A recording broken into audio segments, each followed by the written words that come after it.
Good morning. आज मैं CMA final का corporate law and compliances paper 13 में पहला टॉपिक जो है कंपनी फॉर्मेशन एंड कन्वर्जन का पहला क्लास स्टार्ट कर रहा हूँ। यह same class CMA inter law and ethics में है। मतलब आज की क्लास इंटर के बच्चों के लिए भी है एंड फाइनल के बच्चों के लिए भी है। मैं ये फाइनल लेवल में पढ़ा रहा हूँ, तो एक एक टॉपिक को मैं बहुत अच्छा से कंसेप्चुअली समझाऊंगा। आप पूरा क्लास को कंसेप्चुअली समझिएगा, रट्टा नहीं मारना है, समझना है। लोगों को एकदम घोट के पिला दूंगा मैं, एकदम चीजों को एकदम समझिए, ठीक है।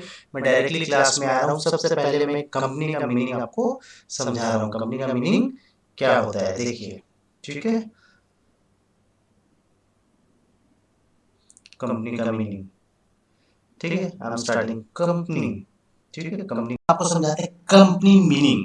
कंपनी का मीनिंग क्या होता है, ठीक है। देखिए, मैं लॉ का प्रोविजन जो एक्ट में लिखा है वो भी लिखूंगा, उसको इजी वे में समझा दूंगा, तब आप बोलेंगे लॉ बहुत इजी है, ठीक है। मेरा पर्पस है लॉ को बहुत इजी बनाना, ठीक है। देखिए, मैं टू द पॉइंट आ रहा हूँ। कंपनीज मीनिंग क्या है, देखिए कंपनी का मीनिंग क्या है समझिए। बोलता है as per section 220 of the Companies Act 2013. Companies means a company incorporated under Companies Act.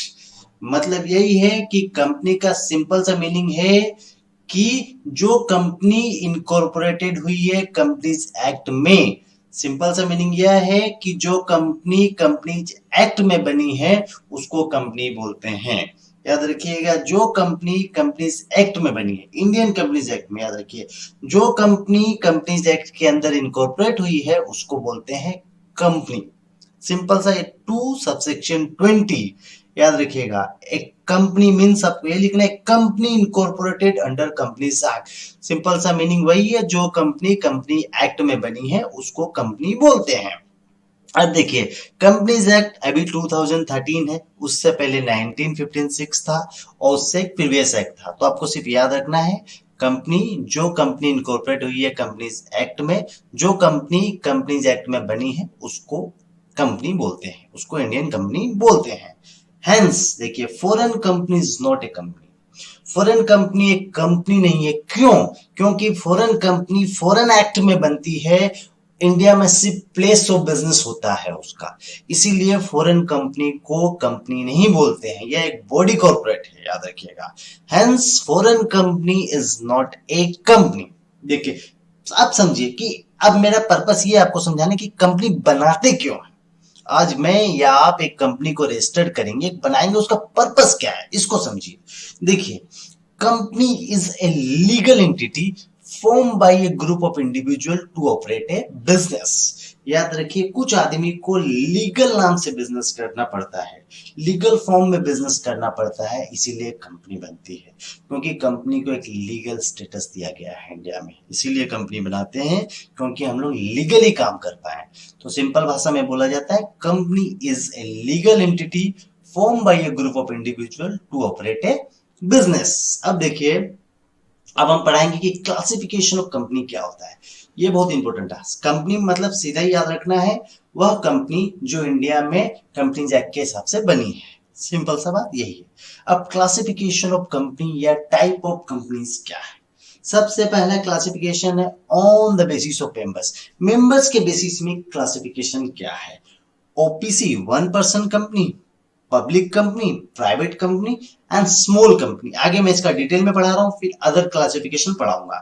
तो सबसे पहले आ रहे हैं classification on the basis of number of members. इससे ये समझ में आ रहा है कि मेंबर्स, जो नंबर ऑफ मेंबर्स के बेसिस में क्या क्लासिफिकेशन किया गया है। नंबर ऑफ मेंबर्स के बेसिस में क्या मिनिमम मेंबर्स क्या होंगे, मैक्सिमम मेंबर्स क्या होंगे, उसके बेसिस में क्या क्लासिफिकेशन होगा, ठीक है। देखिए, classification on the basis of number of members, मतलब नंबर ऑफ मेंबर्स के बेसिस में क्या क्लासिफिकेशन होगा। सबसे पहले आते हैं ओपीसी। ओपीसी मतलब 1 पर्सन कंपनी, सेक्शन 2 सबसेक्शन 62 बोलता है। देखिए, ओपीसी क्या है, आपको नाम से समझ में आ रहा होगा, 1 पर्सन कंपनी, ठीक है। अब देखिए, minimum oblique maximum member is 1। OPC में मिनिमम या मैक्सिमम सिर्फ एक ही मेंबर हो सकता है। नाम से समझ में आ रहा है, 1 पर्सन कंपनी मतलब एक आदमी की कंपनी है। तो ओपीसी में मिनिमम और मैक्सिमम मेंबर्स कितने होंगे? एक होंगे, एक, याद रखिएगा। Minimum paid up capital limit, no limit prescribe. आज के दिन इंडिया में ओपीसी हो या पब्लिक लिमिटेड कंपनी हो या प्राइवेट लिमिटेड, कोई की कैपिटल रिक्वायरमेंट प्रेस्क्राइब नहीं की गई है। याद रखिएगा, minimum paid up capital requirement, no limit prescribe. अब देखिए मेन पॉइंट ये है, the memorandum of OPC indicates the name of members plus name of nominee.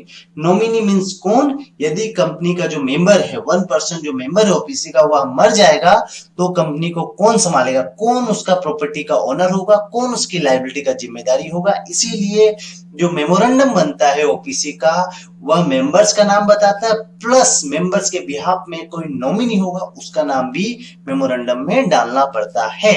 समझ में आया? अब नेक्स्ट पॉइंट देखिए, member and nominee should be natural person. तीन कंडीशन सेटिस्फाइड होना चाहिए मेंबर और नॉमिनी के लिए। नेचुरल पर्सन होगा, नेचुरल पर्सन मतलब मेरे और आपकी तरह जीता जागता इंसान, एक इंसान होना चाहिए। कंपनी कभी भी मेंबर नहीं बन सकता ओपीसी का, याद रखिएगा। इंसान होना चाहिए, आदमी होना चाहिए।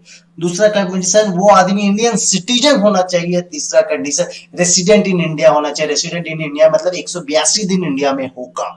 याद रखिए, मेंबर्स एंड नॉमिनी के लिए तीन कंडीशन है।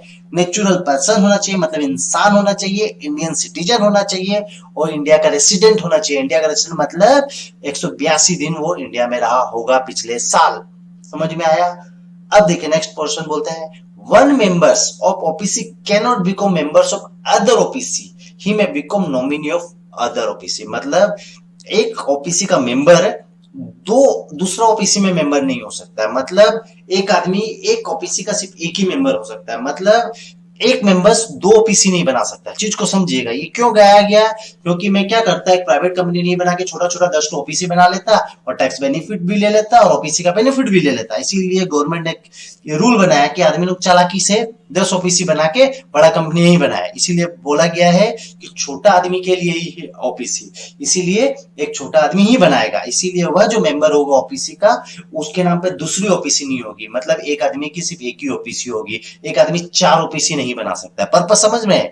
एक आदमी सिर्फ एक ही ओपीसी बना सकता है, 4 ओपीसी नहीं बना सकता है। दो, वह दूसरा ओपीसी में नॉमिनी हो सकता है और मैक्सिमम एक ही में नॉमिनी होगा। याद रखिएगा, सीधा सा फंडा यही है कि एक आदमी सिर्फ एक ही ओपीसी बना सकता है। दो, वह दूसरा ओपीसी में नॉमिनी बन सकता है बट मेंबर नहीं बन सकता है। OPC is always a private limited company. OPC हमेशा एक प्राइवेट लिमिटेड कंपनी होगी, क्योंकि एक छोटी कंपनी होती है, छोटी कंपनी प्राइवेट लिमिटेड के दायरे में आती है। OPC is always a private limited company. देखिए 4-5 पॉइंट आप इसको पढ़ लीजिए अच्छा से, मैं ब्रीफ में बता देता हूं। मिनिमम और मैक्सिमम मेंबर्स ओपीसी में कितने होंगे? एक होंगे। कैपिटल का कोई रिक्वायरमेंट नहीं है। और मेमोरेंडम ऑफ ओपीसी का 2 जन का नाम मेंशन होता है। मेंबर्स कौन है उस ओपीसी का, मालिक कौन है और नॉमिनी कौन होगा यदि मालिक मर जाएगा तो। और तीसरा, मेंबर और नॉमिनी के लिए 3 कंडीशन होती है। नेचुरल पर्सन होना चाहिए, इंडियन सिटीजन होना चाहिए और रेसिडेंट इन इंडिया होना चाहिए। और एक आदमी सिर्फ एक ही ओपीसी बना सकता है, एक से ज्यादा ओपीसी नहीं बना सकता है। और ओपीसी हमेशा प्राइवेट लिमिटेड कंपनी ही होगी। बस इससे ज्यादा आपको पढ़ना नहीं, एग्जाम में जो भी क्वेश्चन आए इसके लिमिटेड में ही आए हैं। अब नेक्स्ट क्वेश्चन देखिए, on the basis of members में आप समझ में, मेंबर्स की बेसिस में क्लासिफिकेशन क्या है? ओबीसी मतलब 1 पर्सन कंपनी, मतलब एक, नाम से समझ में आ रहा है एक ही मालिक होगा इसका। अब देखिए private limited company, private limited company section 2 subsection 68 में क्या होता है देखिए, मिनिमम और मैक्सिमम मेंबर्स 2:200। मतलब प्राइवेट लिमिटेड कंपनी में मिनिमम 2 आदमी होना चाहिए प्राइवेट लिमिटेड कंपनी बनाने के लिए, और मैक्सिमम कितना हो सकता है? 200 आदमी हो सकता है प्राइवेट लिमिटेड कंपनी में, मैक्सिमम 200 से ज्यादा मेंबर्स नहीं हो सकते प्राइवेट लिमिटेड कंपनी में। याद रखिए, minimum 2, maximum 200। Classification on the basis of members है, इसलिए मेंबर्स का क्राइटेरिया बहुत इंपॉर्टेंट है। मिनिमम 2 और मैक्सिमम 200। अब देखिए सेकंड कंडीशन क्या बोलता है, restriction on transfer of shares by articles. Private limited company अपना शेयर जो ट्रांसफर होगा एक शेयर होल्डर से दूसरा शेयर होल्डर के बीच, उसके अंदर कुछ रेस्ट्रिक्शंस पुट कर सकता है। वह रेस्ट्रिक्शन कैसे डाल सकता है? आर्टिकल्स, कंपनी का जो आर्टिकल ऑफ एसोसिएशन होता है और जो रूल्स बुक होती है। आर्टिकल ऑफ एसोसिएशन क्या है? कंपनी का एक रूल्स बुक है, उसमें एक रूल लिख देगा कि जब भी शेयर ट्रांसफर होगा उसमें शेयर होल्डर, सारा शेयर होल्डर का अप्रूवल लगेगा। कोई भी एक पर्टिकुलर रूल्स उसमें डाल सकता है। रूल्स, रेस्ट्रिक्शंस मतलब रेस्ट्रिक्शन और प्रोहिबिटेड में डिफरेंस होता है। रेस्ट्रिक्शन मतलब वो काम हो सकता है कुछ रेस्ट्रिक्शन के हिसाब से, लेकिन प्रोहिबिटेड मतलब वो काम नहीं हो सकता है।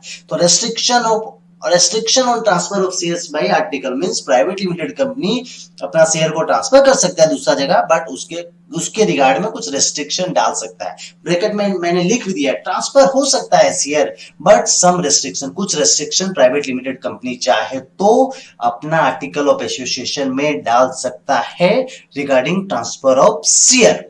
तीसरा देखिए प्रोहिबिटेड। प्रोहिबिटेड मतलब वह काम नहीं कर सकता है। प्रोहिबिटेड मतलब एकदम प्रोहिबिटेड है, माने वह काम कर ही नहीं सकता। Public deposit means private limited company public से पैसा नहीं ले सकता है बिजनेस करने के लिए, पब्लिक से पैसा नहीं ले सकता है। मैं क्लियरली लिख दिया हूं प्रोहिबिटेड। प्राइवेट लिमिटेड कंपनी कभी भी पब्लिक से पैसा नहीं ले सकता है अपना कंपनी को रन करने के लिए या बिजनेस करने के लिए, प्रोहिबिटेड है प्राइवेट लिमिटेड कंपनी।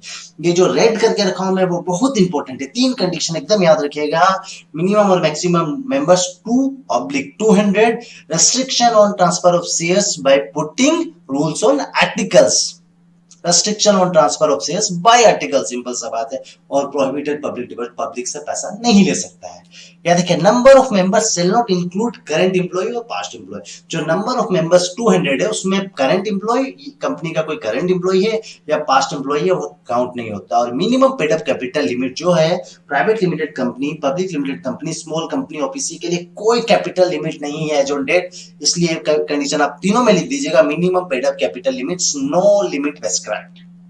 ठीक है। अब देखिए पब्लिक लिमिटेड कंपनी, याद रखिएगा लिस्टेड कंपनी जो भी होती है वो हमेशा पब्लिक लिमिटेड कंपनी होती है। ठीक है।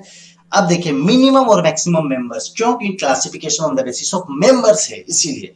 देखिए मिनिमम और मैक्सिमम मेंबर्स क्या है, 7 एंड अनलिमिटेड, मतलब पब्लिक लिमिटेड कंपनी में मिनिमम 7 मेंबर होना ही चाहिए और मैक्सिमम मेंबर्स का कोई लिमिटेड नहीं, अनलिमिटेड हो सकता है पब्लिक लिमिटेड कंपनी में, क्योंकि एक लिस्टेड कंपनी का शेयर जितना आदमी चाहे खरीद सकता है। ठीक है। अब देखिए subsidiary of public company is always a public limited company. जो सब्सिडरी होगी, सब्सिडरी मतलब वह कंपनी जो मेरा 50% से ज्यादा शेयर लेके रखी है, तो सब्सिडरी पब्लिक कंपनी की सब्सिडरी ऑलवेज है पब्लिक लिमिटेड कंपनी ही होगी। ठीक है। अब मिनिमम पेड अप कैपिटल क्या है, नो लिमिट बस क्या है, पब्लिक कंपनी के लिए भी कोई कैपिटल लिमिट नहीं है। याद रखिए कि 2 प्रकार की कंपनी है, मैं बाद में पढ़ाऊंगा कि सब्सिडियरी क्या होती है, होल्डिंग कंपनी क्या होती है। होल्डिंग कंपनी मतलब जिसका 50% से ज्यादा मैंने शेयर ले लिया है और जिसका शेयर लिया है, जो कंट्रोल कर रहा है वो होल्डिंग है, और जो कंट्रोल हो रही है वो सब्सिडियरी। वो डिटेल में अपने पढ़ेंगे सब्सिडियरी और प्राइवेट क्या, सब्सिडियरी और होल्डिंग कंपनी क्या मैं डिटेल में पढ़ाऊंगा लास्ट में क्लासिफिकेशन ऑफ कंपनीज में ही, इसलिए आप खाली इतना जान लीजिए सब्सिडियरी और पब्लिक कंपनी, पब्लिक कंपनी का सब्सिडियरी कंपनी हमेशा ही पब्लिक लिमिटेड कंपनी होगा। दो जैसे एबीसी प्राइवेट लिमिटेड कंपनी है, वह एक सब्सिडियरी है पब्लिक कंपनी की, तो उसको पब्लिक लिमिटेड कंपनी ही मानेंगे। ठीक है। वो मैं डिटेल में पढ़ाऊंगा कि सब्सिडियरी और होल्डिंग कंपनी क्या होती है, क्लासिफिकेशन कंपनी में है। ये देखिए अब आ गया स्मॉल कंपनी, ये बहुत important exam point of view से एग्जाम में आया है, 2 बार आया है, दिसंबर 2018 और 1 बार आया है। या देखिए सेक्शन 285 स्मॉल कंपनी क्या, एक बार पढ़िए आप, फिर मैं डिटेल में आपको समझा भी रहा हूं। देखिए small company means a company other than public limited company, means small company उसको बोलते हैं जो other than public limited company है, means small company is always a private limited company. Small company हमेशा ही प्राइवेट लिमिटेड कंपनी है। Definition में ये बोला गया है एक company other than public limited company, तो other than public limited company means a company which is a private limited company. Simple से याद रखिएगा, स्मॉल कंपनी हमेशा ही प्राइवेट लिमिटेड कंपनी है। अब करंट लिमिट याद रखिएगा, करंट लिमिट क्या है, 2 कंडीशन सेटिस्फाइड होगा। देखिए paid up capital does not exceed 50 lakh, मतलब पेड अप कैपिटल उसका 50 लाख तक ही होगा उस कंपनी का, plus turnover does not exceed 2 crore. ठीक है, प्रीवियस फाइनेंशियल ईयर का, मतलब 2 कंडीशन एक स्मॉल कंपनी में चेक करना है आपको कि उसकी पेड अप कैपिटल 50 लाख से ज्यादा नहीं होनी चाहिए और टर्नओवर उसका 2 करोड़ से ज्यादा नहीं होना चाहिए। दोनों कंडीशन सेटिस्फाइड होगी तो वह प्राइवेट लिमिटेड कंपनी को अपने स्मॉल कंपनी बोलेंगे। याद रखिएगा, दो कंडीशन। बट इन फ्यूचर में लिखा है प्रोविजन में, इन फ्यूचर गवर्नमेंट में increase the paid up capital limit up to 10 crore और turnover limit up to 100 crore. ये फ्यूचर में है, फ्यूचर में ऐसा गवर्नमेंट कर सकता है, लेकिन आज के दिन जो प्रोविजन है वह है पेड अप कैपिटल कितना होना चाहिए, 50 लाख तक ही होना चाहिए और टर्नओवर 2 करोड़ तक ही होना चाहिए। ये दो जो रेड लाइटेड किया गया आपको, ये दो पॉइंट ही पढ़ना है। Means a company other than public limited company means a small company is always a private limited company। small company में आपको इतना याद रखना है, means a private limited company, ठीक है। और दूसरा है पेड अप कैपिटल 50 लाख और टर्नओवर 2 करोड़, बस। Following company can not be considered as a small company. यह कंपनी को अपने स्मॉल कंपनी नहीं मानेंगे। याद देखिए क्या क्या है, होल्डिंग कंपनी और सब्सिडरी। कोई भी होल्डिंग कंपनी होगी या सब्सिडरी कंपनी होगी उसको स्मॉल कंपनी नहीं मानेंगे। ये होल्डिंग कंपनी क्या होती है, सब्सिडरी कंपनी क्या होती है, क्लासिफिकेशन कंपनी में आप अच्छा से समझेंगे। सेक्शन 8 कंपनी जो चैरिटेबल ट्रस्ट वगैरह बनाई गई है उसको भी स्मॉल कंपनी नहीं माना जाएगा, और स्पेशल एक्ट में जो कंपनी बनी है उसको भी स्मॉल कंपनी नहीं मानेंगे, ठीक है। आप अच्छा से पढ़िए, मैं बोल रहा हूं। और मैं अभी सीए इंटरमीडिएट की लाइव क्लासेस भी चालू करना चाहता हूं। आप इंटरेस्टेड हो सीए में इंटर का कंपनी लो की लाइव क्लासेस करना, तो मेरा जो व्हाट्सएप नंबर दिया उसमें आप पिंग कीजिए, मैसेज भेजिए, और या मेरा टेलीग्राम चैनल को ज्वाइन कीजिए, उसमें सारी डिटेल आ जाती है। Thank you. Good evening. आज हम लोग सीए में इंटर का ग्रुप 1 का लॉ एंड एथिक्स का पेपर 6 का चैप्टर कॉर्पोरेट लॉ का क्लास 2 करेंगे, ठीक है। क्लास 2 बहुत इंपॉर्टेंट है क्योंकि इसमें classification of companies and type of companies का एक एक कंसेप्चुअल कंसेप्ट दिया गया है, मतलब एक बेसिक्स कंसेप्ट दिया गया है। एकदम फंडामेंटल आपका इस क्लास से बहुत स्ट्रांग हो जाएगा। एक एक चीज़ को मैं बेसिक्स से बेसिक्स बताया हूँ, और एक फंडामेंटल आपका बहुत स्ट्रांग होगा इस क्लास को करने से, ठीक है। मैं क्लासिफिकेशन ऑफ कंपनीज में सबसे, ये क्लास आपके लिए बहुत इंपॉर्टेंट है क्योंकि इससे आपका फंडा बहुत स्ट्रांग हो जाएगा। यानी कि फंडा को, लो को समझने के लिए बहुत जरूरी है, फंडामेंटल बहुत जरूरी है। लो को रटना नहीं है, समझना है, याद रखिएगा। मेरा पर्पस है आपको लो को समझाना, ठीक है। अब मैं टू द पॉइंट क्लास में आ रहा हूँ। Classification on the basis of liabilities. सबसे पहला मैं पढ़ा रहा हूँ कि classification on the basis of liabilities. Liabilities के बेस में कंपनी का क्या क्लासिफिकेशंस है, या देखिए classifications on the basis of liabilities, ठीक है। देखिए सबसे पहले क्या गया, company limited by CS. Company limited by CS क्या होता है, या देखिए लाइबिलिटी मतलब आप क्या समझते हो। एक चीज मैं बता रहा हूँ, classification on the basis of liabilities means liability किसकी, कि मेंबर्स की लाइबिलिटी क्या होगी उसके बेसिस में कंपनी कितने प्रकार की होती है वो बताया गया है। लाइबिलिटी किसकी, मेंबर्स की लाइबिलिटी, याद रखिएगा। तो सबसे पहले हम लोग पढ़ेंगे किस प्रकार की company, company limited by shares. Company limited by shares मतलब क्या होता है, देखिए नाम से समझ में आ रहा है। Company limited, limited means members का लायबिलिटी यहाँ क्या होगा, लिमिटेड है, क्योंकि हम लोग classification on the basis of liability पढ़ रहे हैं, ये सारा लायबिलिटी के बेसिस में है। तो कंपनी लिमिटेड बाय शेयर्स मतलब कंपनी लिमिटेड मतलब कंपनी का लायबिलिटी क्या होगा, लिमिटेड होगा। किस प्रोपोर्शनेट में, शेयर के बेसिस में। नाम से समझ में आ रहा है। अब देखिए इसका प्रोविजन को मैं पढ़ाऊंगा तो आपको समझ में आएगा। देखिए liability of members remains limited up to unpaid face value of shares held by members. देखिए सीधा सा बात ये बोलना चाहता है कि मेंबर्स का लायबिलिटी इस प्रकार की कंपनी में क्या है, लिमिटेड है। कहाँ तक है मेंबर्स की लायबिलिटी, जितना उसका unpaid face value of shares है, मतलब जितना शेयर्स का पैसा मेंबर्स ने नहीं दिया है, मतलब अनपेड है, पेड नहीं है, सिर्फ उतना ही मेंबर्स का लायबिलिटी है। यह देखिए अब मैं एग्जांपल लूंगा, आपको पूरी तरह पूरा लाइन समझ में आ जाएगा। फिर भी एक बार मैं प्रोविजन को पढ़ा रहा हूँ। Liability of members remains limited, members का लायबिलिटी लिमिटेड है। कहाँ तक है मेंबर्स का लायबिलिटी, उसका unpaid face value of shares, मतलब फेस वैल्यू ऑफ शेयर जो जितना उसने फेस वैल्यू ऑफ शेयर्स का पेमेंट नहीं किया है उसकी लायबिलिटी लिमिटेड है। याद रखिए मेंबर्स का लायबिलिटी कब आता है, eight the time of winding up, जब कंपनी खत्म होने वाली होती है तब मेंबर्स को लायबिलिटी बियर करना पड़ता है। याद रखिएगा। मैं एक एग्जांपल आपके सामने रख रहा हूँ, उसको आप लोग देखिए, फिर मैं इसको समझा रहा हूँ, ठीक है।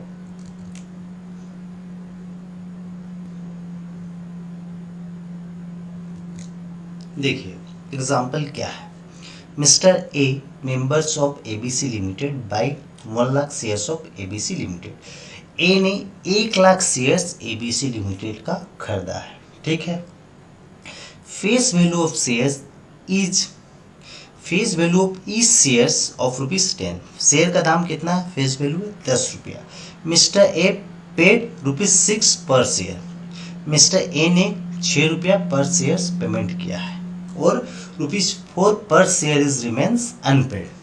मिस्टर ए ने 10 रुपया का शेयर जो था उसमें से 6 रुपया का पेमेंट किया है और 6 रुपया उसका अनपेड है, माने 6 रुपया ड्यू है शेयर्स का देना।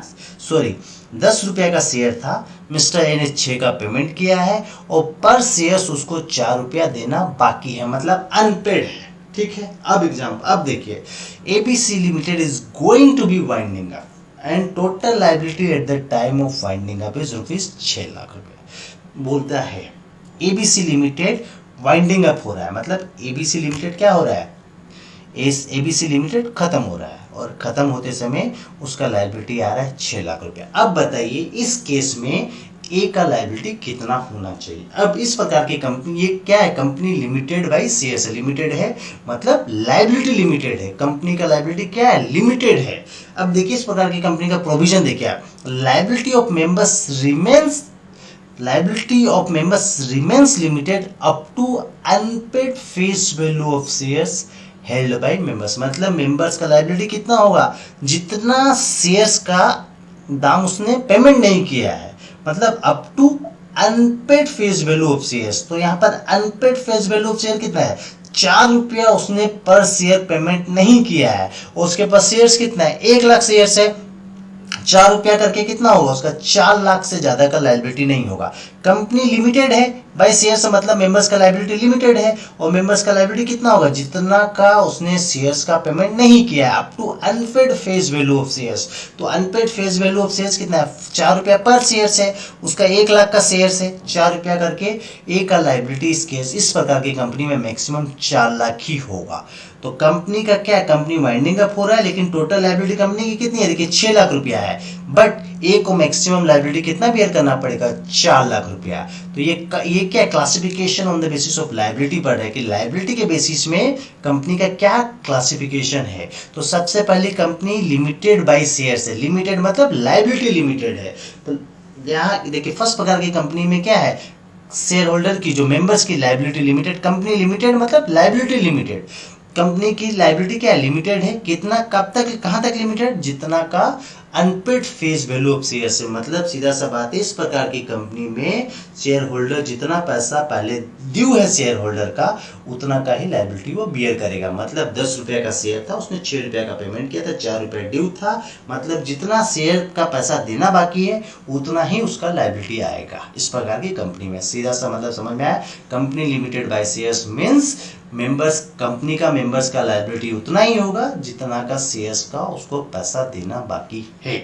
काम खत्म। इस पर एक फंडा समझ में आया, कंपनी लिमिटेड बाय शेयर्स। इस जो classification on the basis of liability है, इस प्रकार की कंपनी में मेंबर्स की लायबिलिटी कितना होगा? जितना का शेयर्स का पैसा ड्यू होगा। खत्म। अब देखिए company limited by guarantees. Next पढ़ा रहा हूं कंपनी लिमिटेड बाय गारंटी। इस प्रकार की कंपनी में क्या होता है? देखिए प्रोविजन को पढ़िए, liability of members remains limited. Company limited word से आपको समझ में आ जाएगा कि मेंबर्स की लायबिलिटी लिमिटेड है, नाम में लिखा हुआ कंपनी लिमिटेड मतलब मेंबर्स की लायबिलिटी लिमिटेड है, ठीक है। अब देखिए क्या बोलता है provision, liability of members remains limited up to the amount that they have given guaranteed in MOA. मतलब सीधा सा बात ये बोलना चाहता है कि मेंबर्स का लायबिलिटी उतना ही होगा जितना मेंबर ने कमिटमेंट किया है देने के लिए मेमोरेंडम में। मतलब मेमोरेंडम में कंपनी का एमओए मतलब memorandum of association. Memorandum of association में मेंबर ने लिखा दिया होगा कि कंपनी जब वाइंडिंग अप होगा तो मैं सिर्फ इतना का ही लायबिलिटी बेयर करूंगा। तो कंपनी लिमिटेड बाय गारंटी मतलब मेंबर ने, लिमिटेड मतलब लायबिलिटी लिमिटेड, कंपनी मतलब मेंबर्स की लायबिलिटी उतनी ही होगी जितना का मेंबर ने गारंटी दिया है मेमोरेंडम में। एग्जांपल को देखिए, ABC limited is going to be winding up. ABC limited winding up हो रही है, खत्म हो रही है। Mister B members of ABC limited given guaranteed in MOI of ₹1 lakh.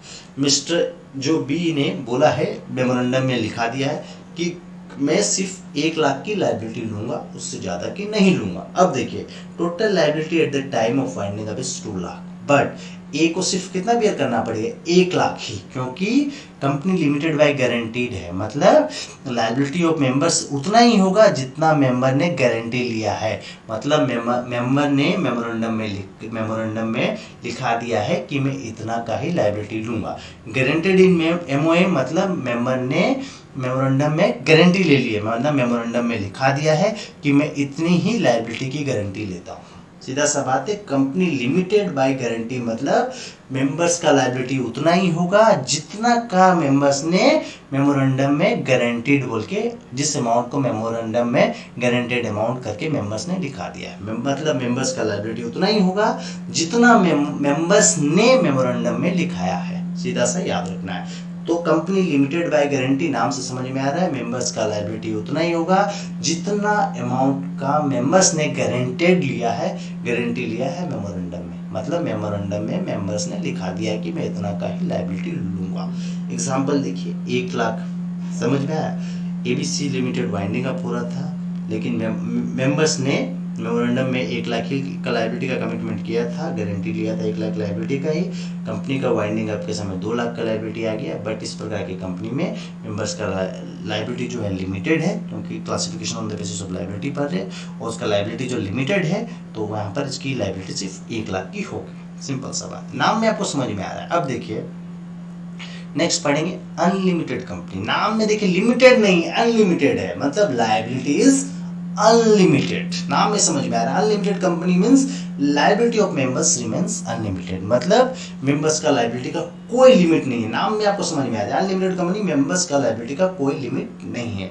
Liability कब आती है? Eight the time of winding up, जब कंपनी खत्म होने वाली होती है। अब देखिए यहाँ जन लिखा हुआ है, जब होगा, ठीक है। क्या लिखा है मैंने हिंदी में, आपसे समझ लीजिए।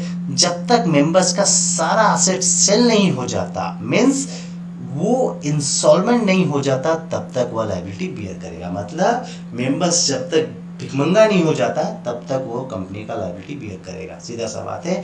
जिस मेंबर इंसॉल्वेंट हो जाता है, मतलब सपोज मेंबर्स के पास आज के दिन कोई पैसा नहीं है, फिर भी यदि उसके पास घर है तो वो घर बेच के कंपनी को पैसा देगा, क्योंकि इस प्रकार की कंपनी में मेंबर्स की लायबिलिटी अनलिमिटेड है। मतलब जब तक उसके पास कोई भी प्रॉपर्टी होगी, उस प्रॉपर्टी को बेच के पैसा देगा कंपनी का लायबिलिटी, उस प्रॉपर्टी को बेच के कंपनी का लायबिलिटी का सेटलमेंट करेगा। याद रखिए, इसीलिए उसको बोलते हैं अनलिमिटेड कंपनी। मेंबर्स का लायबिलिटी का कोई लिमिट नहीं है। जब तक उसके पास 1 रुपया है, 1 रुपया की प्रॉपर्टी है, वह बेच के पैसा देगा कंपनी को eight the time of winding up, जितना लायबिलिटी आएगा। सिंपल सा बात है, चीज को समझिए। On the basis of control, classification on the basis of control. Subsidiary company, 2 minute पढ़िए इसको, मैं आपको एक्सप्लेन भी करना चाहूंगा कि सब्सिडियरी कंपनी होती क्या है। देखिए सिंपल सा बात है, section 2 subsection 87। Subsidiary company is a company in which the holding company mean, subsidiary company उस कंपनी को बोलते हैं जिसमें होल्डिंग कंपनी ने control the composition of board of directors. Holding company ने क्या किया है? Composition of board of director means majority of director को कंट्रोल किया है। सब्सिडियरी कंपनी उस कंपनी को बोलेंगे जिसमें होल्डिंग कंपनी ने मेजॉरिटी ऑफ डायरेक्टर्स को कंट्रोल किया है। दूसरा बोलता है कंट्रोल और exercise more than 1/2 of the total voting power. Means उस कंपनी का फर्स्ट क्या है? मेजॉरिटी ऑफ डायरेक्टर को कंट्रोल किया है। दूसरा बोलता है कि दूसरा कंपनी में कंट्रोल, होल्डिंग कंपनी क्या करता है? कंट्रोल करता है more than 50% of total voting power. Means दूसरा कंपनी का 50% और उससे ज्यादा, more than 50% of total voting power means 50% से ज्यादा दूसरा कंपनी का शेयर खरीद के रखा है। वोटिंग पावर मतलब शेयर को आप खरीद लेंगे तो वोटिंग पावर आ जाएगा। सीधा सा बात बोलते हैं, सब्सिडियरी कंपनी उसको बोलेंगे जिस कंपनी में होल्डिंग कंपनी ने मेजॉरिटी ऑफ डायरेक्टर्स को कंट्रोल करके रखा है, या उस कंपनी का 50% से ज्यादा शेयर खरीद के रखा है। सीधा सा बात है, मेजॉरिटी ऑफ डायरेक्टर्स को कंट्रोल करके रखा है या उस कंपनी का 50% से ज्यादा शेयर खरीद के रखा है। एग्जांपल देखिए, suppose from 10 directors of A company, जिस कंपनी में सपोज 10 डायरेक्टर है, 6 directors act on behalf of the holding company. Means company में 10 डायरेक्टर है और मेजॉरिटी ऑफ डायरेक्टर मतलब 5 से ज्यादा, 6 डायरेक्टर होल्डिंग कंपनी के बिहाफ में काम कर रहे हैं। ये अलग condition. Control the composition of board of directors means holding company ने मेजॉरिटी ऑफ डायरेक्टर माने 5 से ज्यादा 50% से ज्यादा डायरेक्टर्स को कंट्रोल करके रखा है। दूसरा देखिए, control more than 1/2 of the total voting power, मतलब 50% से ज्यादा शेयर खरीद के रखा है। मतलब टोटल शेयर कैपिटल कंपनी का 10,000 है, होल्डिंग कंपनी ने 5,100 मतलब 5,000 से ज्यादा शेयर खरीद लिया है। याद रखिए। अब डेफिनेशन को पढ़िए। सब्सिडियरी कंपनी उस कंपनी को बोलते हैं जिसमें होल्डिंग कंपनी ने मेजॉरिटी ऑफ डायरेक्टर्स को कंट्रोल करके रखा है और कंट्रोल कर रहा है 50% से ज़्यादा शेयर्स, मतलब 50% से ज़्यादा शेयर खरीद कर रखा है। अब एग्जाम्पल आप देखेंगे तो समझ में आएगा। ठीक है, समझ में आया? होल्डिंग कंपनी समझ में आया? होल्डिंग कंपनी उसको बोलते हैं, या देखिए सब्सिडियरी कंपनी क्या है? Subsidiary company is a company in which the holding company, holding company ने दो चीज करके रखा है, तो पहली वाली होगी सब्सिडियरी। अब एग्जांपल देखिए, आप होल्डिंग कंपनी समझेंगे तो ऑटोमेटिकली सब्सिडियरी कंपनी समझ जाएंगे। होल्डिंग कंपनी क्या होता है? देखिए सेक्शन 2 सबसेक्शन 46, होल्डिंग कंपनी क्या? It is a parent company of subsidiary company. Subsidiary company के पेरेंट कंपनी को बोलते हैं होल्डिंग कंपनी। एग्जाम्पल देखिए, आप इस एग्जाम्पल से आपको पूरा फंडा क्लियर हो जाएगा, क्या है सब्सिडियरी, क्या है होल्डिंग। सपोज एबीसी लिमिटेड है 1000 शेयर्स। एबीसी लिमिटेड के पास 1000 शेयर्स है और 600 shares held bye BC limited.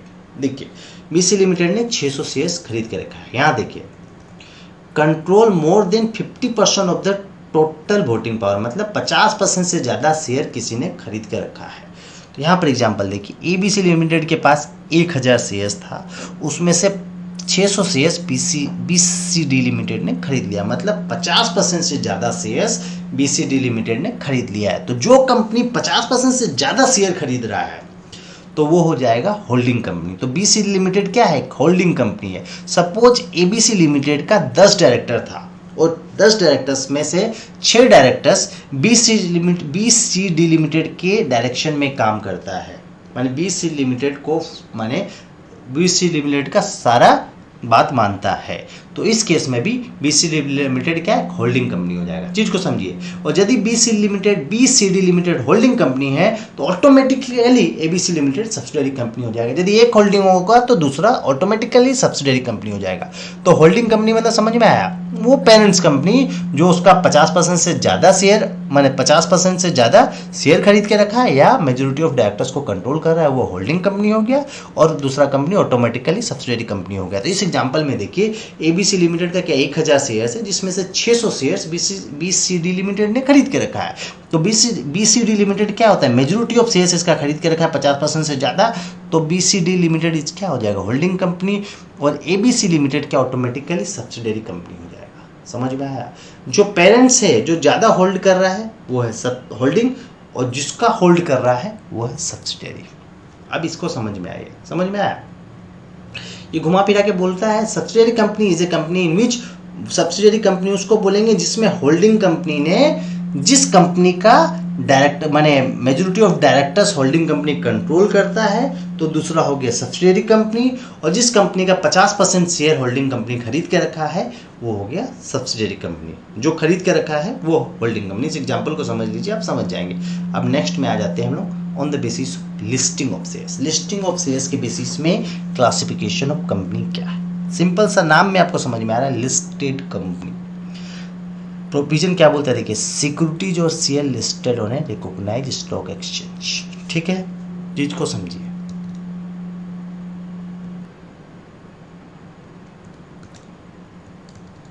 देखिए, लिस्टेड कंपनी, सिक्योरिटीज और share listed on a recognised stock exchange means वह पब्लिक कंपनी जिसका शेयर लिस्टेड है रिकॉग्नाइज्ड स्टॉक एक्सचेंज में।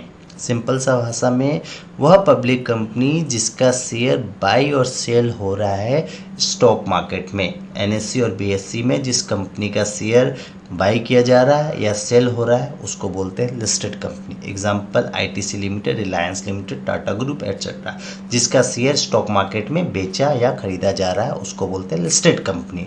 शेयर्स जिसका शेयर लिस्टेड है रिकॉग्नाइज्ड स्टॉक एक्सचेंज में। समझ में आया?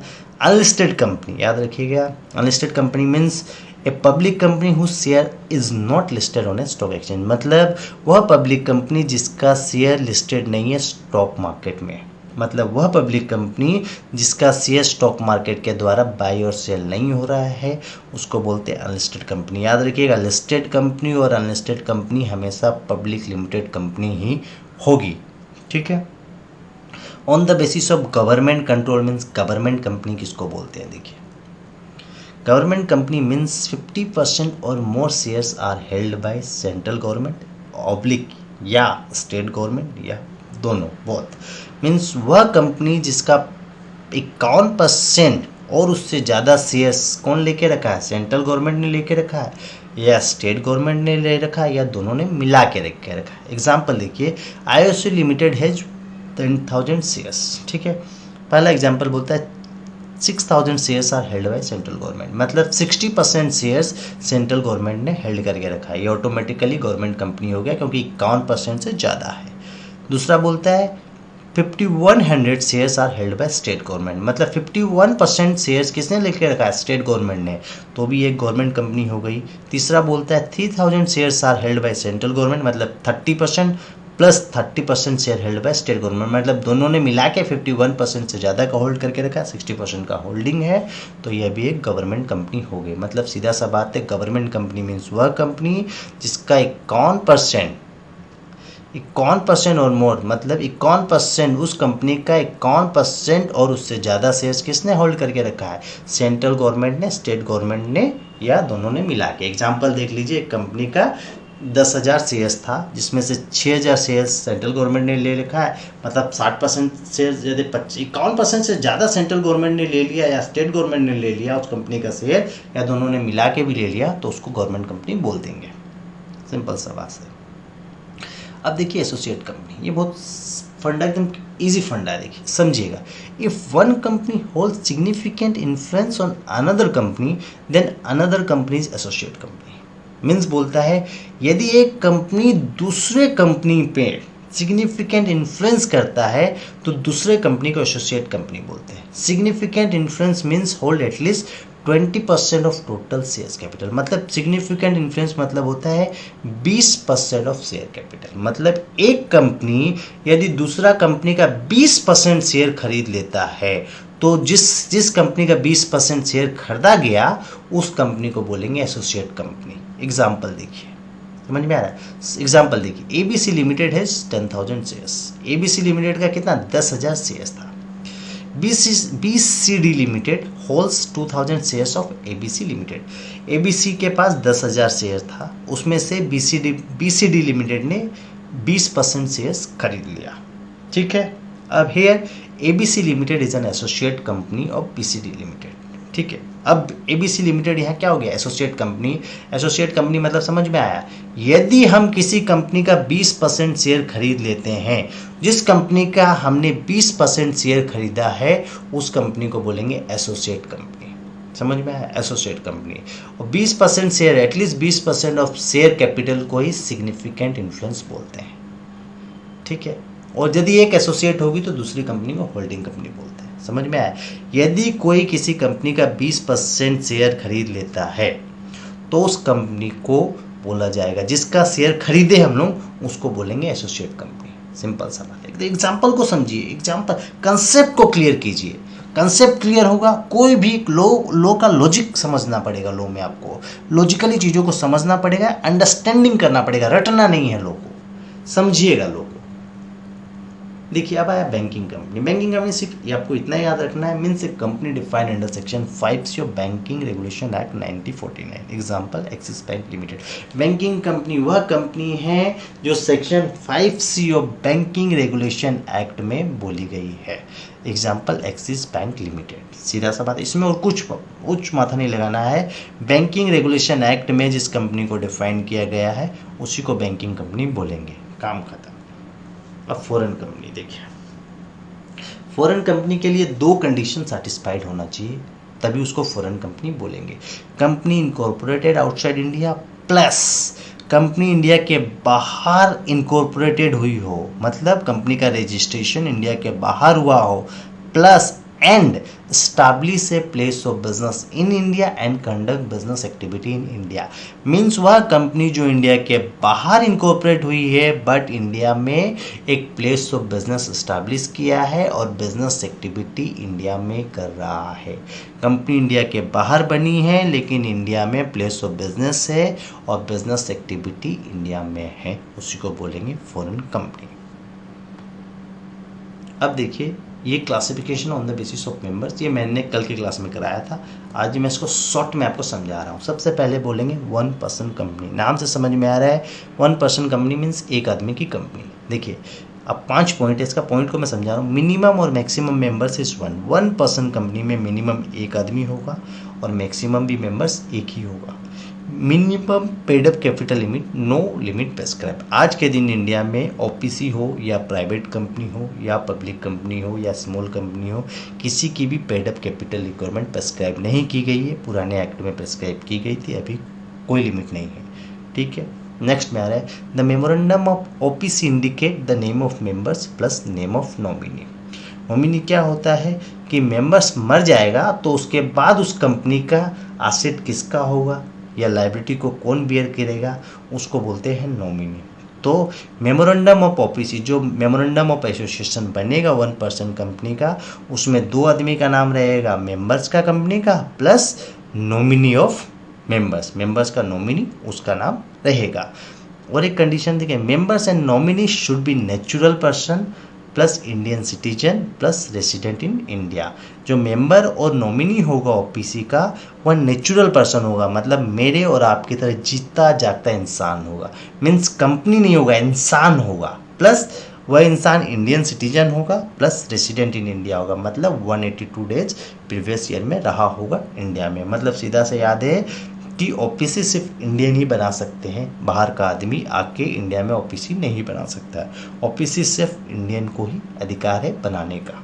ठीक है, one member of OPC can not become member of another OPC, he may become nominee of other OPC. मतलब एक मेंबर सिर्फ एक ही ओपीसी बना सकता है, एक से ज़्यादा ओपीसी नहीं बना सकता। हम चाहेंगे कि 4 ओपीसी बना दे, वह नहीं बना सकते हैं, क्योंकि ओपीसी का बेनिफिट जो बोला गया है छोटा आदमी लोगों के लिए है। नहीं तो क्या करेगा, एक आदमी को 10 ओपीसी बनाने दे देंगे तो प्राइवेट लिमिटेड बनाएगा नहीं, छोटा छोटा 50 ओपीसी बना देगा और टैक्स का बेनिफिट ले लेगा ओपीसी का। इसीलिए ये रूल लाया गया है, सिर्फ एक मेंबर एक ही ओपीसी बना सकता है। और OPC is always a private limited company. OPC हमेशा ही प्राइवेट लिमिटेड कंपनी है, छोटा कंपनी ही रहेगा। ठीक है, 5 पॉइंट याद रखिएगा। ओपीसी में मिनिमम और मैक्सिमम मेंबर्स एक है। मेमोरेंडम ऑफ ओपीसी बोलता है मेंबर्स का नाम प्लस नॉमिनी का नाम, और मेंबर ऑफ नॉमिनी जो है नेचुरल पर्सन होना चाहिए, इंडियन सिटीजन और इंडियन रेजिडेंट होना चाहिए। एक आदमी सिर्फ एक ही ओपीसी बना सकता है और ओपीसी हमेशा प्राइवेट लिमिटेड कंपनी ही होगा। अब देखिए प्राइवेट लिमिटेड कंपनी क्या है। प्राइवेट लिमिटेड कंपनी में याद रखिएगा classification on the basis of members है, तो मिनिमम और मैक्सिमम मेंबर्स जानना बहुत जरूरी है। मिनिमम और मैक्सिमम मेंबर्स प्राइवेट कंपनी में मिनिमम 2 मेंबर्स हो सकता है और एक प्राइवेट कंपनी में मैक्सिमम 200 मेंबर्स हो सकते हैं।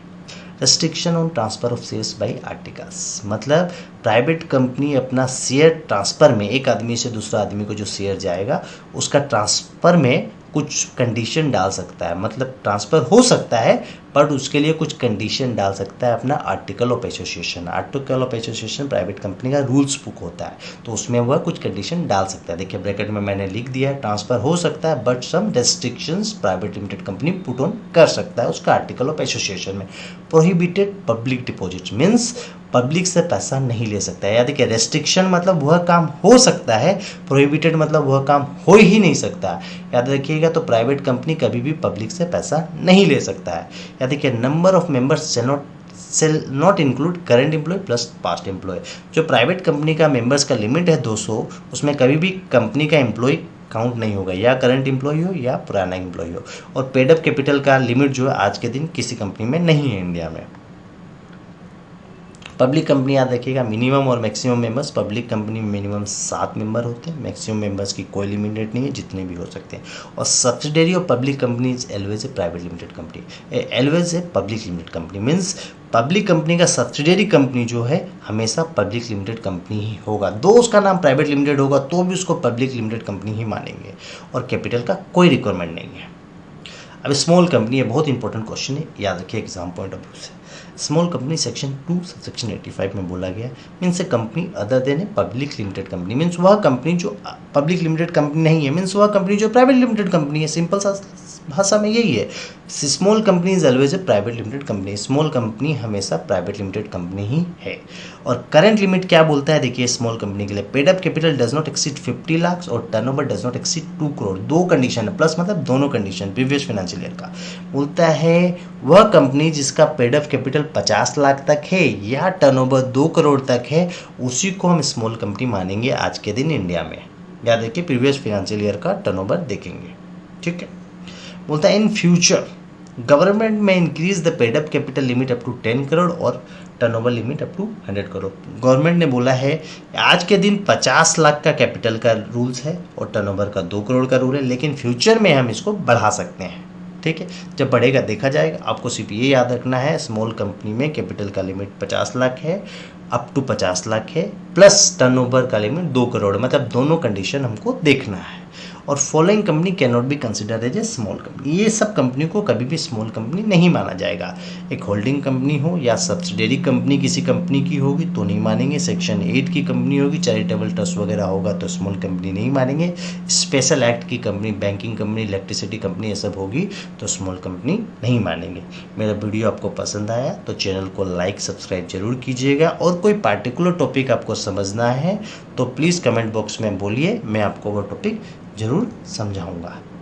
Thank you.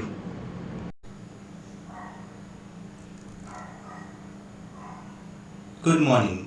आज हम लोग CMA इंटर का पेपर 6 लॉ एंड एथिक्स का कॉर्पोरेट लॉ का क्लास 3 करेंगे, ठीक है। टू द पॉइंट में क्लास में आ रहा हूँ, चीज़ों को अच्छा से समझिएगा।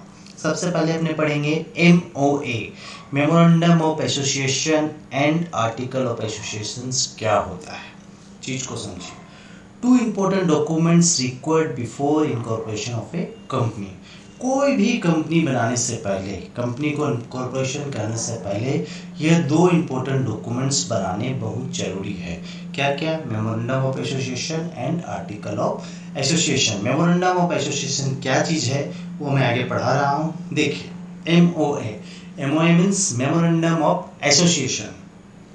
The first step in the formation of company is to prepare a documents called the MOA। पहला इंपॉर्टेंट डॉक्यूमेंट्स, कोई भी कंपनी को इनकॉर्पोरेट करते हैं, फॉर्मेशन करते हैं तो सबसे पहले एक MOA बनता है, मेमोरेंडम ऑफ एसोसिएशन बनता है।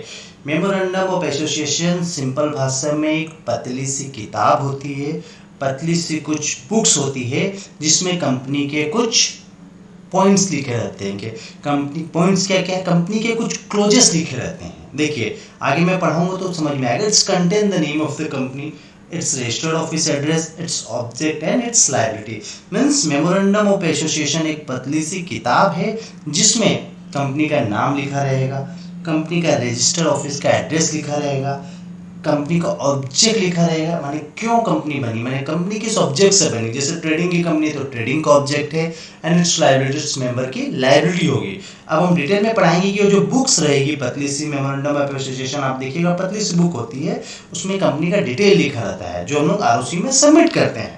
जब आप कंपनी का इनकॉर्पोरेशन करेंगे, कोई भी कंपनी नई कंपनी बनती है तो ROC आपसे पूछता है कि आपकी कंपनी का नाम क्या होगा, आपकी कंपनी की रजिस्टर्ड ऑफिस कहाँ होगी, आपकी कंपनी करेगी क्या, आपकी कंपनी का ऑब्जेक्ट क्या होगा, आपकी कंपनी के मेंबर्स की लायबिलिटी क्या होगी, ये सब ROC जानना चाहती है। तो हम लोग क्या करते हैं, एक पतली सी किताब बनाते हैं, उसको बोलते हैं मेमोरेंडम ऑफ एसोसिएशन, और उसमें ये सब डिटेल डाल के ROC को देते हैं। तो देखिए clauses of memorandum, clauses of memorandums ये देखिए, इसको मैं समझाऊंगा तो आपको पूरा मेमोरेंडम अच्छे से समझ में आ जाएगा। Clauses of MOA, memorandum of association, exam के लिए बहुत इंपॉर्टेंट क्वेश्चन है, आ भी चुका है एग्जाम में, ठीक है। अब ये पॉइंट लिखी जाती है उस पतली सी किताब में, ये सब डिटेल लिखा जाता है कंपनी के बारे में। सबसे पहले क्लोज उस किताब का रहेगा, उस मेमोरेंडम ऑफ एसोसिएशन का पहला क्लोज रहेगा नेम क्लोज। नेम क्लोज क्या है देखिए, it's state the name of the company. Name close क्या बोलता है कि कंपनी का नाम क्या होगा। कंपनी का नाम होगा, सपोज मेरी कंपनी का नाम एबीसीडी प्राइवेट लिमिटेड है, तो मेरा मेमोरेंडम में फर्स्ट पेज में उसके बारे में लिखा रहेगा my company name is ABCD private limited. तो मेमोरेंडम का पहला क्लोज रहेगा its states the name of the company, company का नाम रहेगा। आगे देखते हैं सिचुएशन क्लोज, दूसरी क्लोज क्या है, situation close, it's state address of the registered office of the company. उसके बाद क्या रहेगा, सिचुएशन क्लोज, मतलब सिचुएशन क्लोज में कंपनी का रजिस्टर्ड ऑफिस कहाँ है उसके बारे में लिखा रहेगा। थर्ड क्लोज क्या है, object close, it set the object for which company is incorporate. Object close बताएगा कि किस ऑब्जेक्ट से कंपनी बनी है। जैसे मैं एक मैन्युफैक्चरिंग कंपनी बना रहा हूँ, मैं टीएमटी बार की मैन्युफैक्चरिंग कंपनी बना रहा हूँ, तो मेरा ऑब्जेक्ट में क्या लेगा, इट्स मैन्युफैक्चरिंग ऑफ टीएमटी बार। तो मेरा ऑब्जेक्ट क्या है कंपनी का, टीएमटी बार बनाना। आप एक ट्रेडिंग कंपनी बना रहे हो तो आपका ऑब्जेक्ट क्या होगा, ट्रेडिंग कंपनी, ट्रेडिंग का ऑब्जेक्ट होगा, तो वो ऑब्जेक्ट मेंशन रहेगा मेमोरेंडम ऑफ एसोसिएशन में। It states the object for which company is incorporated, company का ऑब्जेक्ट क्या है वो इनकॉर्पोरेट रहेगा, पर बताया जाएगा मेमोरेंडम में ये। चौथा क्लोज रहेगा liability clause, it states liability of members whether limited और अनलिमिटेड। मेंबर्स का लायबिलिटी के बारे में बताया जाएगा कि मेंबर्स लिमिटेड लायबिलिटी लेना चाहते हैं या मेंबर्स अनलिमिटेड लायबिलिटी लेना चाहते हैं। उसके बाद आएगा capital close, share capital of the companies, company का कैपिटल क्या है, मींस ऑथराइज कैपिटल क्या है कंपनी का, सब्सक्राइब कैपिटल क्या है, कितने लोगों में ये सब्सक्राइब होगा। तो कैपिटल क्लोज में डिटेल रहेगा कंपनी के कैपिटल के बारे में। Last clause is subscription clause. Detail of the subscriber of the company such as name, address and description etc. Subscriber मतलब वह आदमी जो कंपनी में पैसा लगा रहा है। कंपनी इनकॉर्पोरेट होगी, कोई भी कंपनी बनाने के लिए कंपनी को पैसे की जरूरत होती है, बिना पैसा कोई भी कंपनी नहीं चल सकता है। तो स्टार्टिंग में जो पैसा लगाता है उसको बोलते हैं सब्सक्राइबर, जो फर्स्ट शेयर को सब्सक्राइब करता है कंपनी का। समझ में आया, सिंपल भाषा में सब्सक्राइबर। तो सिंपल लैंग्वेज में समझिए कि मेमोरेंडम ऑफ एसोसिएशन क्या होता है। मेमोरेंडम ऑफ एसोसिएशन वह डॉक्यूमेंट्स है जिसमें कंपनी के कुछ क्लोजेस रहते हैं। क्लोजेस में क्या है, कंपनी का नेम क्लोज है, कंपनी का नाम क्या है वो रहेगा, कंपनी का रजिस्टर्ड ऑफिस क्या रहेगा, कंपनी का ऑब्जेक्ट किस ऑब्जेक्ट से कंपनी बनी है वो रहेगी, कंपनी की लायबिलिटी क्या है, कंपनी की कैपिटल क्या है, कंपनी का सब्सक्राइबर क्या है, ये सब डिटेल रहता है आपका मेमोरेंडम ऑफ एसोसिएशन में। एक डॉक्यूमेंट्स एक पतली सी किताब की तरह होती है जिसमें यह क्लोजेस वगैरह रहते हैं। सिंपल सा समझ में आ गया कि मेमोरेंडम ऑफ एसोसिएशन क्या होता है। एक तो डॉक्यूमेंट्स होता है, इसका पर्पस यही है कि आप जब भी कंपनी बनाएंगे तो आरओसी को तो पता नहीं आप क्या कंपनी बनाना चाहते हैं, क्या नाम रखना चाहते हैं, क्या रजिस्टर्ड ऑफिस देना चाहते हैं, तो ये सब डिटेल लिख के अपने एक छोटी सी किताब में देते हैं आरओसी को, उसी को बोलते हैं मेमोरेंडम ऑफ एसोसिएशन। अब देखिए ये एग्जाम में मैं स्कैनर का सारा क्वेश्चन सॉल्व करूंगा। आज तक एग्जाम में जितने क्वेश्चन आए हैं इस चैप्टर से वो मैं आपको डिस्कस जरूर करूंगा। अब देखिए एक एग्जाम में क्वेश्चन आया है जून 2017 में, ठीक है, discuss the procedure of alteration of MOA memorandum of association as per the companies act 2013। ठीक है, alteration means changes of memorandum of association. Means क्या है, मेरा एक मेमोरेंडम ऑफ एसोसिएशन में कुछ चेंज करना है, कुछ चेंज करना है मतलब मेमोरेंडम ऑफ एसोसिएशन का जो क्लोज है, name close, registered office close, capital close, उसमें कुछ चेंज करना, उसी को अल्टरेशन बोलते हैं। अल्टरेशन मतलब चेंज। तो प्रोसेस क्या है चेंज करने का memorandum of association of the company. ये बहुत इंपॉर्टेंट क्वेश्चन है, एग्जाम में 10 से 15 बार आ चुका है, एग्जाम में 10 से 15 बार आ चुका है अभी तक, और इस बार का मॉक टेस्ट पेपर में भी है। तो ये क्वेश्चन को आप एकदम छोड़िएगा मत, एकदम अच्छा से समझ लीजिए कि अल्टरेशन, आज एक मैं अल्टरेशन को चेंज कर रहा हूँ मेमोरेंडम ऑफ एसोसिएशन में, उसका क्या प्रोसीजर है वो आप जरूर जानिए। देखिए alteration and change of memorandum of association क्या है। Alteration of MOA means changes in the clauses of MOA such as change of name, change of object etcetera. Alteration का मतलब वही है कि चेंज करना मेमोरेंडम के क्लोजेस में। क्लोजेस में मतलब name close means name change हो गया कंपनी का ऑब्जेक्ट चेंज हो गया, तो कुछ ऑब्जेक्ट क्लोज में कुछ अल्टरेशन होगा, कुछ चेंज होगा, उसी को बोलते हैं अल्टरेशंस। देखिए सबसे पहला special resolution required for alteration of MOA. सबसे पहले आप समझिए कि स्पेशल रिजोल्यूशन होता क्या है।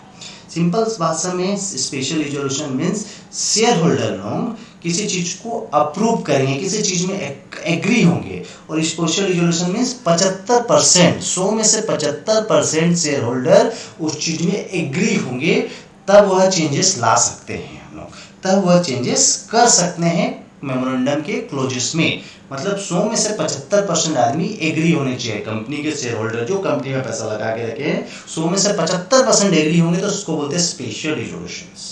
ठीक है, special resolution required for alteration of memorandum. आज मेमोरेंडम में हम कुछ चेंज करना चाहते हैं, उसके लिए हमको 75% से 75% शेयर होल्डर का अप्रूवल चाहिए। स्पेशल रिजोल्यूशन मतलब वही, ऐसा means 75% of share holder of the company agree on that matters and voted in favour. ठीक है, 75% शेयर होल्डर एग्री करेंगे और फेवर में वोट करेंगे। इस पर special resolution pass only in members of share holder meeting and director can not pass ऐसा।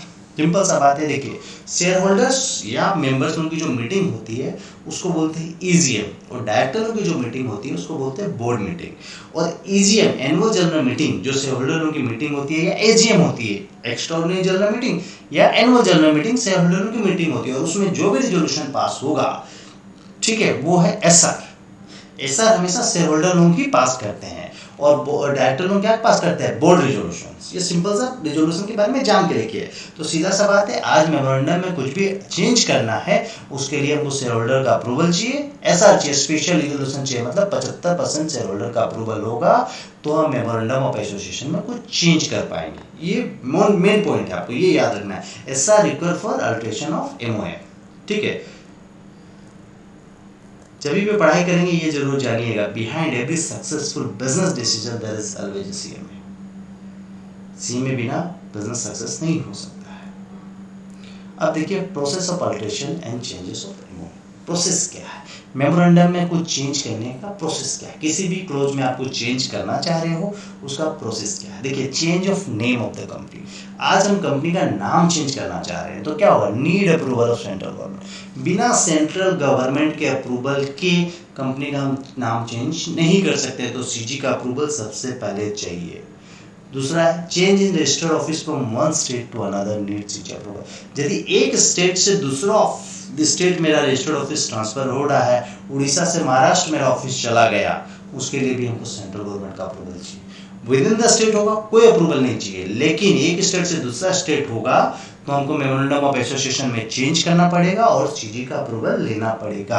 ये बताता है कि आप मेमोरेंडम ऑफ बोलने का मतलब ये है कि मेमोरेंडम ऑफ एसोसिएशन में कुछ चेंज कर रहे हो, जैसे कंपनी का नाम चेंज कर दिया तो अपना मन से नहीं कर सकते, सेंट्रल गवर्नमेंट का अप्रूवल लेके आइए।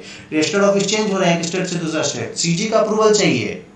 Change in the object of the company, यदि कंपनी का ऑब्जेक्ट चेंज करना है तो उसके लिए क्या चाहिए, एसआर ऑफ मेंबर्स, मतलब मेंबर्स लोगों का अप्रूवल चाहिए। कितना अप्रूवल, 75% मेंबर एग्री होंगे तब वह कर सकता है, कंपनी नहीं तो नहीं कर सकता, ऑब्जेक्ट को चेंज नहीं कर सकता जब तक स्पेशल रिजोल्यूशन नहीं मिलेगा मेंबर लोगों से।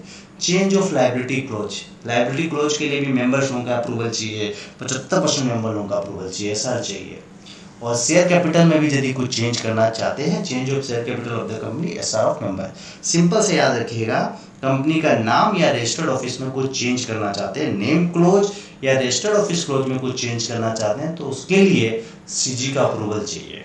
और उसके अलावा कुछ चेंज करना चाहते हैं, मतलब object close, liability close, capital close या सब्सक्राइबर क्लोज में कुछ चेंज करना चाहते हैं तो उसके लिए स्पेशल रिजोल्यूशन चाहिए। बस ये दो पॉइंट याद रखेंगे तो इस चीज को आराम से लिख सकेंगे। प्रोसेस ऑफ चेंजेस या अल्टरेशन ऑफ मेमोरेंडम आता है एग्जाम में, तो मेमोरेंडम के क्लोजेस में चेंजेस मांग रहा है तो याद रखिएगा नेम क्लोज और रजिस्टर्ड ऑफिस क्लोज या सिचुएशन जो क्लोज है उसमें नेम क्लोज और रजिस्टर्ड ऑफिस क्लोज में यदि कुछ चेंजेस चाहिए सीजी का अप्रूवल। और इसके अलावा जैसे object close, liability close, capital close, subscription close में कुछ चेंजेस चाहिए तो उसके लिए एसआर, मतलब एसआर चाहिए, मेंबर्स लोगों का स्पेशल रिजोल्यूशन चाहिए, उसके अलावा हो जाएगा। ये देखिए, ये आपका कंसेप्ट के लिए article of association of company होता क्या है। ठीक है, द एओए बोलते हैं शॉर्टकट में, contain the rules and regulation for management of the company. माने कंपनी का रूल्स एंड रेगुलेशंस बताता है, यह rules and regulation company follow करेगा। ठीक है, कंपनी का मैनेजमेंट ये चीज फॉलो करेगा, चीज को समझ रहे हैं। ये कंपनी और मेंबर्स के बीच का एक, ये कंपनी और मेंबर्स ये रूल्स एंड रेगुलेशंस को फॉलो करेगा।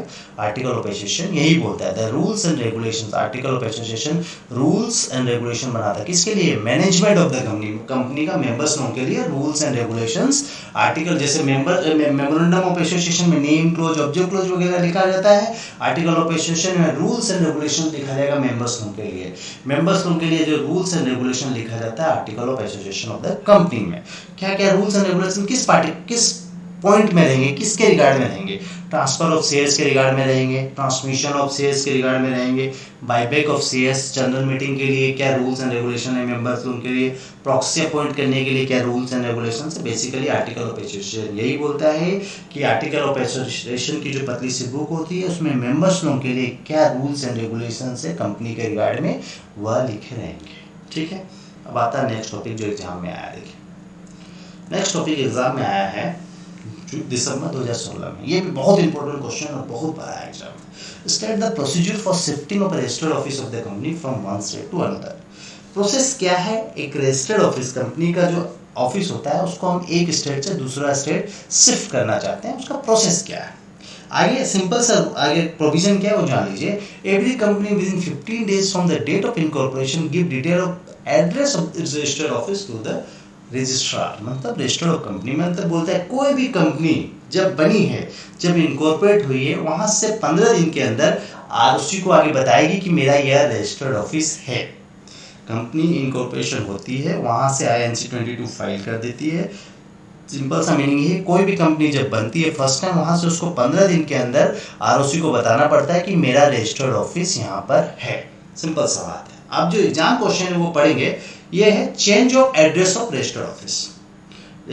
देखिए चेंजेस ऑफ रजिस्टर्ड ऑफ मैंने changes of address of registered office, यदि रजिस्टर्ड ऑफिस का एड्रेस चेंज होता है उसके लिए क्या है। देखिए सबसे पहला चीज है shifting of registered office with in local limit of in city. Means Calcutta से ऑफिस मेरा लाल बाजार से श्याम बाजार जा रहा है, मतलब कलकत्ता में एक जगह से दूसरा जगह जा रहा है, तो उसके लिए कुछ नहीं करना है। Hold board meeting and pass board resolution.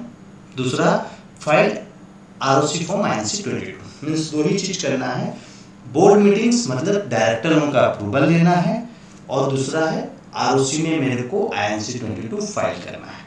Board meeting मतलब डायरेक्टर्स लोगों का मीटिंग, बोर्ड्स का मीटिंग, और बोर्ड मीटिंग में क्या पास होता है, बोर्ड रिजोल्यूशन पास होता है। तो सिंपल सा बात है, मेरे को एक बोर्ड मीटिंग करनी पड़ेगी और उसमें बोर्ड रिजोल्यूशन पास करना पड़ेगा और INC 22 फाइल करेंगे, तो एक जगह से दूसरा जगह मेरा ऑफिस शिफ्ट आराम से हो जाएगा, लेकिन लोकल लिमिट में होना चाहिए। सिर्फ इसको शॉर्टकट में याद रखना है, क्या करना है, बोर्ड रिजोल्यूशन चाहिए और INC 22 फाइल करना है। ठीक है, बोर्ड मीटिंग करना है और INC 22 फाइल करना है। लेकिन ये वाला जो एकदम मोस्ट इंपोर्टेंट चीज है याद रखिए, shifting of registered office from one state to another state. एक स्टेट मतलब उड़ीसा से बिहार मेरा रजिस्टर्ड ऑफिस शिफ्ट हो रहा है, तो उसके लिए क्या रूल्स हैं। पहला, hold board meeting and pass board resolution. आगे बोर्ड मीटिंग होगा, सारा बोर्ड लोग बैठेंगे और बोर्ड का अप्रूवल लिया जाएगा। दूसरा, hold EGM and pass SR, मतलब पहले डायरेक्टरों का मीटिंग होगा, उसके बाद मेंबर्स ऑब्लिक शेयर होल्डर्स का मीटिंग होगा। याद रखिए, पहले डायरेक्टर्स लोग अपना मीटिंग करेंगे, डिसाइड करेंगे कि हाँ हम रजिस्टर्ड ऑफिस शिफ्ट कर सकते हैं एक स्टेट से दूसरा स्टेट। फिर शेयर होल्डर लोग डिसाइड करेंगे कि हाँ रजिस्टर्ड ऑफिस शिफ्ट हो सकती है एक जगह से दूसरा जगह। याद रखिए, एक स्टेट से जब दूसरा स्टेट होगा तो शेयर होल्डर का भी अप्रूवल लगेगा और SR पास होगा, मतलब 75% शेयर होल्डर उस चीज के लिए एग्री होंगे। ठीक है, उसके बाद क्या होगा, डायरेक्टर भी एग्री हो गए, शेयर होल्डर भी एग्री हो गए। उसके बाद application to CG form number INC 22 and obtain approval, मतलब सेंट्रल गवर्नमेंट को हम एक एप्लीकेशन देंगे, आरओसी फॉर्म फाइल करेंगे INC 22 एंड बोलेंगे कि हमको अप्रूवल दो रजिस्टर्ड ऑफिस शिफ्ट करने का एक जगह से दूसरा जगह। ठीक है, उसके बाद Altered MOM memorandum of association को भी अल्टर करना पड़ेगा, और उसके बाद लास्ट में हमको फॉर्म INC 22 आरओसी में फाइल करना पड़ेगा। देखिए सबसे इंपॉर्टेंट 4 चीज याद रखिएगा। पहला, डायरेक्टर का अप्रूवल लगेगा, बोर्ड रिजोल्यूशंस। दूसरा, शेयर होल्डर का अप्रूवल लगेगा, स्पेशल रिजोल्यूशंस। तीसरा, फॉर्म INC 23 फाइल होगा आरओसी में। चौथा, फॉर्म INC 22 फाइल होगा। लाइन से याद रखिएगा, INC 22 INC 23, ये दोनों फॉर्म यहाँ फाइल हो रहे हैं। मतलब बोर्ड का भी अप्रूवल, शेयर होल्डर का भी अप्रूवल और 2 फॉर्म आरओसी में फाइल हो रहे हैं। ये 4 पॉइंट आराम से याद रखिएगा। इसमें सिर्फ बोर्ड का अप्रूवल होगा और आईएनसी 22 सिर्फ एक फॉर्म फाइल होगा। यहाँ आईएनसी 22 प्लस आईएनसी 23 दोनों फॉर्म फाइल हो रहे हैं और यहाँ बोर्ड का भी अप्रूवल लग रहा है, शेयर होल्डर का भी अप्रूवल लग रहा है। समझ में आया? अब देखिए नेक्स्ट पे आ रहे हैं हम लोग। अब इसके बाद पढ़ेंगे अपने ये वाला क्वेश्चन, ठीक है। बोलता है discuss the procedure of conversion of private limited company into OPC. ये एग्जाम में आपका बहुत इंपॉर्टेंट क्वेश्चन है, ये बहुत बार आया एग्जाम में, जो एग्जाम में बहुत बार रिपीटेड हो रहा है वो क्वेश्चन मैं पहले डिस्कस कर रहा हूँ, तो इसको एक भी क्वेश्चन स्किप मत कीजिएगा, ठीक है। देखिए क्या बोलता है, discuss the procedure of conversion of private limited company into OPC. क्या प्रोसेस है एक प्राइवेट लिमिटेड कंपनी को हम ओपीसी में कन्वर्ट कर देंगे, ठीक है। देखिए क्या है, आंसर पढ़ता हूँ मैं। देखिए A private company having paid up capital of 50 lakhs or less and average turnover during the relevant period of ₹2 crore or less may be converted into OPC. मतलब क्या बोलना चाहता है कि वह प्राइवेट कंपनी ओपीसी में कन्वर्ट हो सकती है जिसका कैपिटल कितना है 50 लाख और उससे कम है, या टर्नओवर रेलेवेंट पीरियड मतलब प्रीवियस ईयर का टर्नओवर प्रीवियस ईयर का 2 करोड़ और उससे कम है, वही कन्वर्ट हो सकती है ओपीसी में। ये जो दोनों रूल्स है स्मॉल कंपनी के लिए, याद रखिए। बोलने का मतलब है वह स्मॉल कंपनी सिर्फ ओपीसी में कन्वर्ट हो सकती है। स्मॉल कंपनी याद रखिए ओपीसी में कन्वर्ट हो सकती है। सिंपल सा मीनिंग यही है कि वह प्राइवेट कंपनी जिसका कैपिटल 50 लाख और कम है एंड टर्नओवर उसका 2 करोड़ और कम है प्रीवियस ईयर का, वही प्राइवेट कंपनी सिर्फ ओपीसी में कन्वर्ट हो सकती है। इसके अलावा कोई भी प्राइवेट लिमिटेड कंपनी ओपीसी में कन्वर्ट नहीं हो सकती है। मतलब समझ में आ गया? सपोज मेरा कैपिटल 60 लाख है और मैं प्राइवेट लिमिटेड कंपनी और ओपीसी में कन्वर्ट करना चाहता हूं तो नहीं हो सकता है। 2 कंडीशन सेटिस्फाइड होनी चाहिए। वह प्राइवेट कंपनी जिसका कैपिटल कितना है 50 लाख और लेस, 50 लाख और उससे कम है, प्लस टर्नओवर उस प्राइवेट कंपनी का 2 करोड़ और उससे कम है प्रीवियस ईयर में, वही प्राइवेट कंपनी सिर्फ ओपीसी में कन्वर्ट हो सकती है। याद रखिएगा ये कंडीशंस है।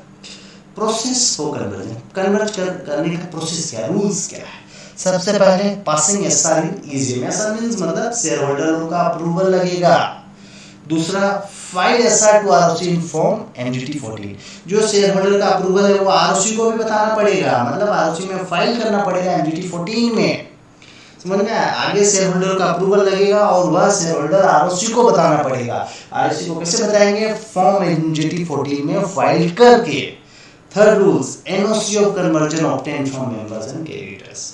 मतलब क्या है, प्राइवेट कंपनी का जो मेंबर है क्रेडिटर है उससे एनओसी नो ऑब्जेक्शन सर्टिफिकेट लेना पड़ेगा कि मेंबर्स लोग लिख के देंगे कि मुझे कोई ऑब्जेक्शन नहीं है कन्वर्जन में। क्रेडिटर लोग लिख के देंगे मुझे कन्वर्जन में आज मेरी प्राइवेट लिमिटेड कंपनी ओपीसी में कन्वर्ट हो रही है, उसके लिए मुझे कोई तकलीफ नहीं है।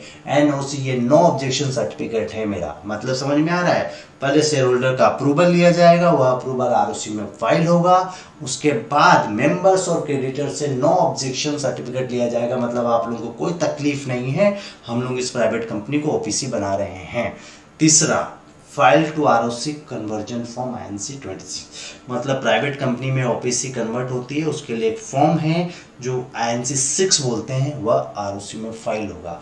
उसके बाद आरओसी को लगेगा हाँ कंपनी ने सारा रूल्स फॉलो किया है, तब आरओसी क्या करेगा, एक तो नया फ्रेश सर्टिफिकेट ऑफ इनकॉर्पोरेशन दे देगा। After satisfied register issue fresh certificate लीजिए। अब आपकी कंपनी ओपीसी में कन्वर्ट हो चुकी है, आप फ्रेश ओपीसी का रजिस्ट्रेशन सर्टिफिकेट ले लीजिए। सिंपल सा चीज याद रखिएगा, 4-5 पॉइंट है। शेयर होल्डर्स का अप्रूवल लगेगा, मतलब एसआर लगेगा ईजीएम में। वह शेयर होल्डर का अप्रूवल क्या करेंगे, हम लोग आरओसी को देंगे, आरओसी को बताया जाएगा। मतलब शेयर होल्डर लोगों का परमिशन लिया गया, वह परमिशन आरओसी को हम लोग बताया। मतलब वह जो एसआर स्पेशल रिजोल्यूशन जो शेयर होल्डर का अप्रूवल है वह क्या करें, हम लोग आरओसी में एमजीटी 14 में फाइल कर दिए। फिर क्या करेंगे, एनओसी लेंगे। मैंने मेरा मेंबर्स और क्रेडिटर लोगों को कोई प्रॉब्लम नहीं है, एनओसी मतलब no objection certificate of conversion. मतलब हम कन्वर्जन कर रहे हैं, उसके लिए मेरा कंपनी का मेंबर्स और क्रेडिटर को कोई तकलीफ नहीं है, उसका सर्टिफिकेट लिया जाएगा। फिर आईएनसी 6 फाइल करेंगे। वो आईएनसी 6 के साथ याद रखिएगा जो आप एनओसी है उसका अटैचमेंट लगेगा उसके साथ। जब INC6 फाइल होता है उसके साथ वो एनओसी का अटैचमेंट दिया जाता है।